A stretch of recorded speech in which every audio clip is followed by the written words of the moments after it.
नमस्कार, news nation पर champions की जंग देख रहे हैं आप। आपके साथ मैं हूं मोनू चहल, हमारे साथ अंकिता मिश्रा भी है। दोस्तों, अब आईपीएल 2024 में ऐसा मोड आ गया है जहां से एक हार आपको प्लेऑफ से बाहर कर देगी। हमने देखा लास्ट नाइट जिस तरीके का मुकाबला हुआ था, वहां पर एमआई का पत्ता कट गया। एसआरएच तो जीत गया अंकिता, लेकिन एमआई बाहर हो गया। अब ऐसे में अब मैंने पीला पहना हुआ तो आप समझ गए होंगे सीएसके का मुकाबला होना है गुजरात टाइटंस के साथ, और ये मैच खेला जाएगा अहमदाबाद के नरेंद्र मोदी स्टेडियम में। अब वहां की पिच क्या कहती है और दोनों टीमों की पॉसिबल प्लेइंग 11 क्या हो सकती है, और इसके साथ ही साथ हम ये भी देखेंगे भाई दोनों टीमों की ताकत और कमजोरियां क्या क्या हैं, और हेड टू हेड में भाई सीएसके आगे है या जीटी आगे है। लेकिन अंकित, आपको क्या लगता है अहमदाबाद में भाई शुभमन गिल के पास ये आखिरी मौका है, अगर ये नहीं जीते तो फिर सब हार गया। बिल्कुल, क्योंकि देखिए आपके पास अब एक ही मौका मिला है। हालांकि मुंबई जो है वो प्लेऑफ की रेस से बाहर होने वाली पहली टीम बन चुकी है। अब यहाँ पर 3-4 टीमें ऐसी हैं जिन पर तलवार लटकी नजर आ रही है। सबसे पहले तो यहाँ पर गुजरात की टीम भी नजर आ रही है, क्योंकि हमने देखा कि पिछले लगातार खराब प्रदर्शन की वजह से ये टीम जो है वो थोड़ी सी कमतर नजर आई है। और जब आप पॉइंट्स टेबल पर सबसे निचले पायदान पर होते हैं, उसके बाद से आपको आना थोड़ा सा मुश्किल हो जाता है। लेकिन जीटी के पास सिर्फ यही मौका है कि ये मैच को जीते और थोड़ी सी प्लेऑफ की उम्मीदें बढ़ जाए फैंस के लिए। लेकिन मुश्किल थोड़ा नजर आ रहा है, क्योंकि पिछला मैच भी नरेंद्र मोदी स्टेडियम में जब खेला गया था, वहां पर भी टीम हार गई थी मोनू। और उसके बाद से हमने देखा था कि वहां की जब बात होती है, जीटी की बात होती है, तो वहां पर गुजरात की टीम जो है वो थोड़ी सी डिपेंडेबल है यहाँ पर गिल के ऊपर। इसके अलावा काफी अगर बात करें यहाँ पर, तो मिडिल ऑर्डर उनका थोड़ा क्या काफी ज्यादा वीक नजर आ रहा है। तो मेरे हिसाब से यहाँ पर पलड़ा जो है वो चेन्नई का भारी। हालांकि देखिए 6 मुकाबले हुए हैं दोनों टीमों के बीच, 3-3 का फासला है, यानी कि 3 चेन्नई ने जीते हैं और 3 गुजरात ने जीते हैं। तो कहीं ना कहीं पलड़ा जो है वो चेन्नई का भारी तो नहीं कहेंगे, लेकिन फिर भी अभी हाल की कंडीशन यही कह रही है कि चेन्नई मतलब करंट सिनेरियो में सीएसके थोड़ी आगे है as compare to Gujarat Titans.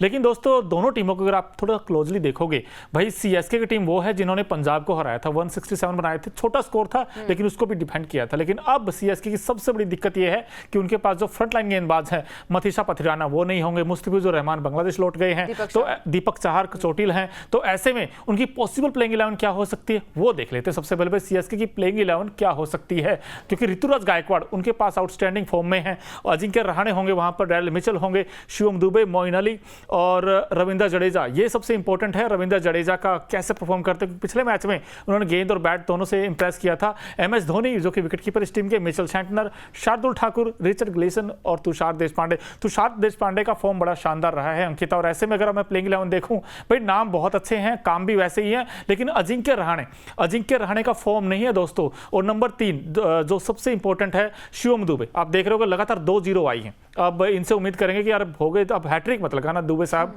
0 पर मत आउट होना। लेकिन बॉलिंग में मुझे थोड़ा वीक लिंक नजर आते हैं, क्योंकि मुस्तफिजुर रहमान जो इनके आउटस्टैंडिंग गेंदबाज थे वो इस मुकाबले में नहीं होंगे। और साथ ही साथ दीपक चाहर का बाहर होना, और यहाँ पर दीपक चाहर भी ऐसे गेंदबाज है जो थोड़ा सा मूवमेंट मिले विकेट पर तो गेंद हिलाना जानते थे, आउट स्विंग और in swing. So I think bowling थोड़ी सी कहीं ना कहीं लूप होल है, बट बैटिंग दमदार है अंकिता। मुझे लगता है सीएसके बाजी मार देगी।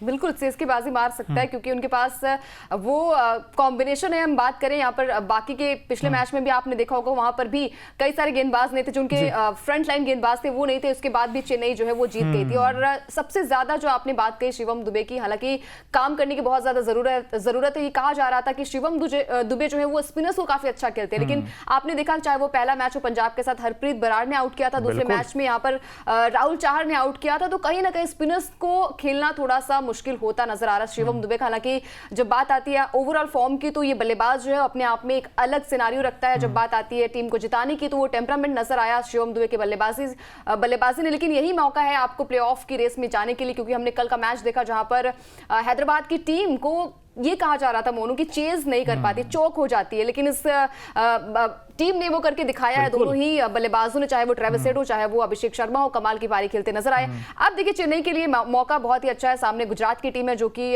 बिल्कुल ही पॉइंट्स टेबल पर सबसे निचले स्थान पर है। तो कहीं ना कहीं थोड़ी सी जो पॉसिबिलिटी है वो चेन्नई के पास मौजूद है मोनू की, वो अपनी टीम को कमबैक कराए। और यहाँ पर कई सारे बल्लेबाजों पर, गेंदबाजों पर सारा दारोमदार हो जाता है। आपके पास बड़े बड़े जो आपके फ्रंट लाइन गेंदबाज है वो मौजूद नहीं है, तो उस मैच को कैसे आप विन करेंगे देखने वाली बात होगी। इसके अलावा थोड़ी सी बैलेंस जो है वो चेन्नई की टीम मेरे हिसाब से नजर आ रही है इस वक्त। देखिए अंकिता जा रही है सीएसके के साथ। सीएसके को लगता है इनको कि वो टीम काफी बैलेंस भी है और उनके पास वो काबिलियत भी मैच जीतने की। लेकिन गुजरात का हाल बेहाल है दोस्तों, पिछले 5 मैचों में से सिर्फ 1 जीत आई है। शुभमन गिल की आप बात करते हैं, शुभमन गिल के पास रन नहीं है दोस्तों। पिछले 4-5 मैच अगर आप उठाकर देखोगे डबल डिजिट में नहीं है। ये उनकी पॉसिबल प्लेइंग 11 हो सकती है, जिसमें कि शुभमन गिल होंगे, रिद्धिमान साहा होंगे, साई सुदर्शन, डेविड मिलर, शाहरुख खान, राहुल तेवतिया, राशिद खान, मानव सुथार, नूर अहमद, मोहित और जोशुआ लिटल। अब ये जो कॉम्बिनेशन है दोस्तों, इसमें रिद्धिमान साहा के रन नहीं है, साई सुदर्शन के रन नहीं है, डेविड मिलर वो मिलर किलर कहां गए, शाहरुख खान ठीक है नीचे से आके 1-2 पारी अच्छी खेली है, लेकिन राशिद खान का फॉर्म,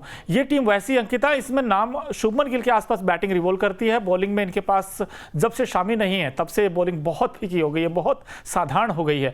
विकेट टेकिंग एबिलिटी मुझे नजर नहीं आई। जोशुआ लिटल बड़े महंगे रहे थे पिछले मैच में, मोहित भी उस तरह गेंद नहीं कर रहे हैं, जो स्लोअर करते थे, वो जो कटर करते थे, फंसाते थे बैट्समैनों को। तो कहीं ना कहीं मुझे यहाँ पर इफ एंड बट बहुत है, सवाल बहुत है इस टीम के साथ, और ये मैच हारते ये टीम प्लेऑफ से बाहर हो जाएगी। वो टीम दिखी नहीं गुजरात की टीम जो पहले दिखी थी। 2 सीजन बड़े अच्छे खेले थे इन्होंने, एक में इन्होंने फाइनल भी जीता था, एक में रनर अप रही थी, लेकिन इस सीजन तो कहीं ना कहीं भाई इनके जो कैप्टन शुभमन गिल की, भाई शुभमन गिल अब क्या अकेला क्या करता बेचारा, क्योंकि वो रन तो बना रहा है लेकिन वो पैचेज में रन आ रहे हैं, जो इंडिविजुअल रन आ रहे हैं अंकिता, वो एज ए यूनिटी रन आ नहीं रहे हैं गुजरात टाइटंस के। बिल्कुल, देखिए आपने सही कहा। जब बात आती है यहाँ पर मुंबई इंडियंस की, देखिए कप्तान बदले गए यहाँ पर, दोनों ही टीमों ने वो कमजोरी नजर आई, नंबर 4 की कमजोरी जो है वो गुजरात के पास नजर आई। वहीं बात करें मुंबई इंडियंस की, तो मुंबई इंडियंस की भी यहाँ पर कई वीक लिंक्स नजर आई, चाहे वो फॉर्म को लेकर खिलाड़ियों को या फिर यूनिटी की बात हो, तो कहीं ना कहीं गुजरात टाइटंस भी उसी तरीके की मजबूरियों से जूझ रही है। तो जब बात आती है यहाँ पर टीम की, तो टीम जो है वो सिर्फ एक खिलाड़ी आपको मैच नहीं जिता पाएगा, आपको यूनिटी के साथ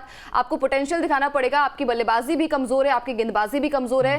राशिद खान, हालांकि आपकी बल्लेबाजी नहीं गिनी जाएगी, वो अच्छी बात है कि आप बल्लेबाजी भी कर लेते, लेकिन जब गेंदबाजी की बात आती है, रिस्ट स्पिनर कहे जाते हैं, वहां पर राशिद खान का ना चलना अपने टीम के लिए जैसे आपकी रिस्पॉन्सिबिलिटी हो जाती है कि शमी नहीं है, तो आप एक सीनियर प्लेयर के तौर पर आप वहां पर अपनी गेंदबाजी से वो करामाती खान कहां गया वो समझ नहीं आ रहा। बस वही चीजें हैं कि ये टीम भी जल्दी बाहर होने वाली है। अब ये करूं या मरूं का मुकाबला है, लेकिन फिर भी थोड़ी सी बैलेंस, क्या है, काफी ज्यादा बैलेंस चेन्नई की टीम नजर आ रही है। उनके पास वो काबिलियत है कि मैच को कैसे टर्न किया जाए, और हमेशा हमने देखा है कि चेन्नई की टीम हमेशा कमबैक करती है, और अभी देखिए 5 आईपीएल की ट्रॉफी इस टीम के पास है, तो कहीं ना कहीं वो काबिलियत एमएस धोनी की, चाहे कप्तानी की बात करें, चाहे वो विकेट के पीछे से बात करें, तो वो सारी चीजें वहां पर नजर आ रही है। लेकिन जब गुजरात की बात आती है, थोड़े से अकेले पड़ जा रहे हैं शुभमन गिल मेरे हिसाब से, और बल्लेबाजी में भी आई थिंक इस बार प्रदर्शन उस हिसाब से था नहीं उनका। बिल्कुल उस हिसाब से था नहीं, क्योंकि टॉप 5 में नहीं है शुभमन गिल। जो ऑरेंज कैप उनके पास होती थी, हमने देखा था कि भाई रेस में तो पक्का रहते थे, लेकिन इस बार वो रेस में भी नहीं है। लेकिन आपने बड़ी अच्छी बात की, जो सीएसके की जो ताकत है वो उनकी टॉप ऑर्डर बैट्समैन है, जिसमें शुभम दुबे आते हैं,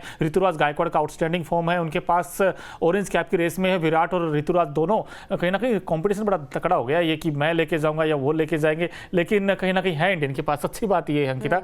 लेकिन गुजरात टाइटंस को अब नीचे लगी हुई टीम है, तो ऐसे में भाई रियल टेस्ट होने वाला। जब आपको पता हो कि सिर्फ एक ही मैच हमारे पास, अगर ये हार गए तो फिर बाहर हो जाएंगे, तो ऐसे में शुभमन गिल के पास कहते ना कि बड़ा और कड़ा मुकाबला है। तो ऐसे में क्या लगता है, ऐसे 3 काम क्या करने होंगे अंकिता कि वो सीएसके को हरा दे? है बड़ा टफ कंपटीशन, बट काम करने तो होंगे यार। बिल्कुल, देखिए सबसे पहले तो आपके टॉप ऑर्डर को चलना होगा। आपने भले ही यहाँ पर चेंजेस करें, लेकिन उसके बाद भी आपका प्रदर्शन जो है वो बिल्कुल ही कमतर नजर आया। इसके साथ ही साथ यहाँ पर अगर मैं बात करूं तो गेंदबाजी में भी वो धार नजर नहीं आ रही मोनू। जब आपकी गेंदबाजी वो वीक लिंक्स होती है, पता चल जाती है सामने वाले टीम को, तो कहीं ना कहीं वो मजबूरी बन जाती है आपकी टीम के लिए। तो गेंदबाजी की मैं बात करूंगी, इसके अलावा टॉप ऑर्डर नहीं चल रहा है इनका, मिडिल ऑर्डर भी वीक है। तो कई सारी एक लंबी फहरिस्त है यहाँ पर मोनू की आपकी टीम के पास वीक लिंक्स क्या है। तो आई थिंक हजारों वीक लिंक्स गुजरात की टीम के लिए निकल जाएंगी, लेकिन इस मैच को कैसे जीतना होगा, एक मौका आपके पास है कि हारी हुई बाजी को आप कैसे जीतेंगे, तभी आप गुजरात टाइटंस कहलाएंगे। और मेरे हिसाब से थोड़ा सा टफ हो जाएगा गुजरात के लिए, लेकिन फिर भी दिल से यही दुआ निकलेगी कि शुभमन गिल का बल्ला चले, क्योंकि देखिए रिजर्व प्लेयर के तौर पर ये रखे गए हैं T20 वर्ल्ड कप के लिए, और वहां से